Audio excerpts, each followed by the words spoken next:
میں نے پوچھا اس کا قصور کیا ہے؟ آخر ایسا کون سا خطرناک اور برا کام کیا ہے؟ تو بتایا کہ یہ انسانی عورتوں سے زنا کرتا ہے۔ ہر وہ جن جو عورتوں کی عزتوں سے کھیلے، اگر وہ پکڑا جائے تو اس کے ساتھ یہی حال ہوتا ہے اور اسے خوب سزا دی جاتی ہے۔ بعض تو اس سزا کے دوران مر جاتے ہیں اور جل کر راکھ ہو جاتے ہیں، کیونکہ جنات اگر کوئی برائی کرتے ہیں تو اس کی سزا ہونی چاہیے کہ آخر اس سے جنات کی بہت زیادہ بدنامی ہوتی ہے۔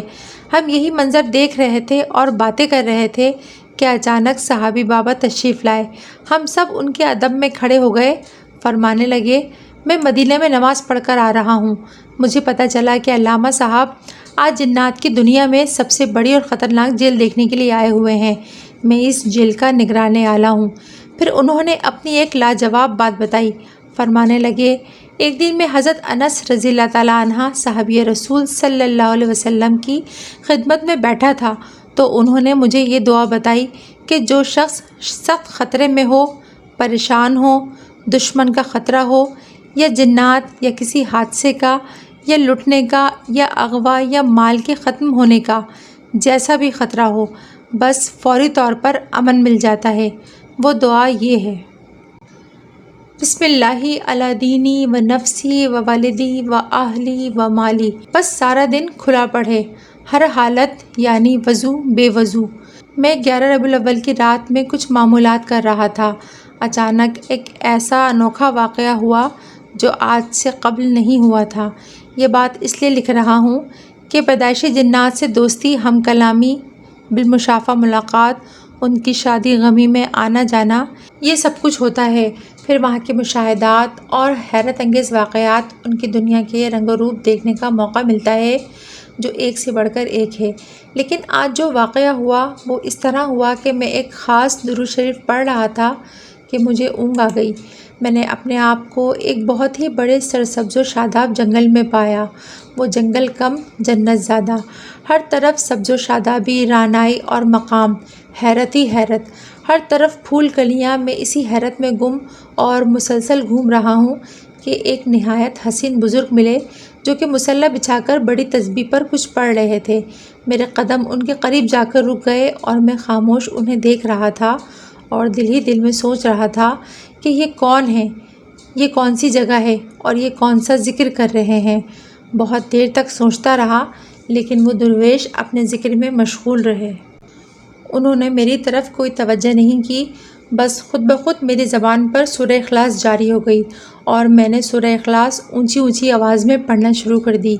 میرے پڑھنے سے اس جنگل کے ہر ذرے نے یہی سورت پڑھنی شروع کر دی۔ ایک ایسا انداز اور کیفیت شروع ہو جاتی ہے کہ میں خود حیران کہ الہی یہ کیسا منظر ہے۔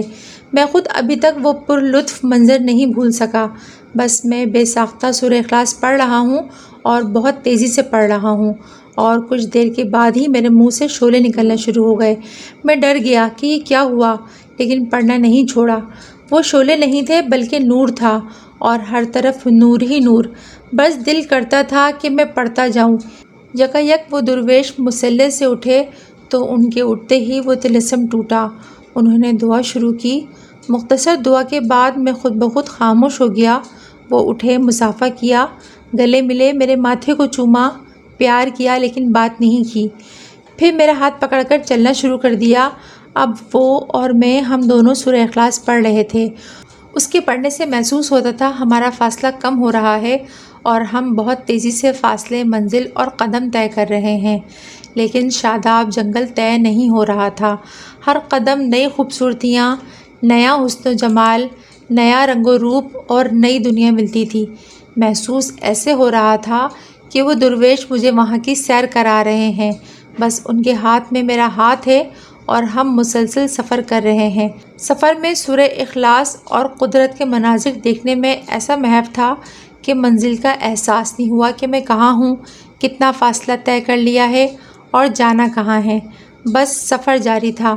بہت دیر کے بعد ایک محل، اور بہت ہی خوبصورت محلوں پر نظر پڑی۔ ان کے حسن جمال کا اندازہ نہیں کیا جا سکتا۔ ہم دونوں اس کے اندر داخل ہوئے تو کیا دیکھتا ہوں کہ حاجی صاحب، صحابی بابا، عبدالسلام، باورچی جن اور لاتعداد بڑے جنات مسند نشین ہیں۔ ہر طرف خوشبو رچی بسی ہے۔ ایسا محسوس ہوتا تھا کہ ہمارا انتظار ہے، اور بس ہم پہنچے تو محفل میں سورہ اخلاص کی تلاوت شروع ہو گئی۔ مختلف قرأت میں سورہ اخلاص پڑھی جا رہی تھی۔ آواز ایسی دلکش اور پرسوز تھی کہ ہر شخص کے آنسو رواں تھے۔ پہلے تو میں نے محسوس نہ کیا، لیکن پھر دیکھا تو معلوم ہوا کہ یہ وہی درویش ہیں جو مجھے ساتھ لائے تھے۔ یہ ان کی آواز تھی۔ حالانکہ میرے ساتھ بیٹھے تھے، لیکن سورہ اخلاص کی آواز میں ایسی دلکشی و سوز تھا کہ خود اپنے وجود کی خبر نہیں تھی۔ میں نے قریب ہی بیٹھے ایک جن سے پوچھا، یہ درویش کون ہیں؟ وہ حیران ہو کر بولے کہ آپ نہیں جانتے؟ یہ حضرت خضر علیہ السلام ہیں، سورہ اخلاص کے عاشق ہیں، اور ہر اس شخص سے عشق و محبت کرتے ہیں جو سورہ اخلاص کا ورد رکھتا ہو، کیونکہ حضرت خضر علیہ السلام خود سارا دن سورہ اخلاص ہی پڑھتے ہیں، اور یہ خود فرماتے ہیں وہ شخص مقام ولایت تک نہیں پہنچ سکتا جو سورہ اخلاص نہ پڑھتا ہو۔ بس یہ مختصر سی بات کر کے ہم خاموش ہو گئے اور سورہ اخلاص کی قرأت جاری رکھی۔ اس کی تلاوت ختم ہوئی، ہر آنکھ اشک بار تھی اور ہر طرف نور ہی نور تھا۔ پھر کھانے کی دعوت شروع ہوئی اور دسترخوان وسیع تھا۔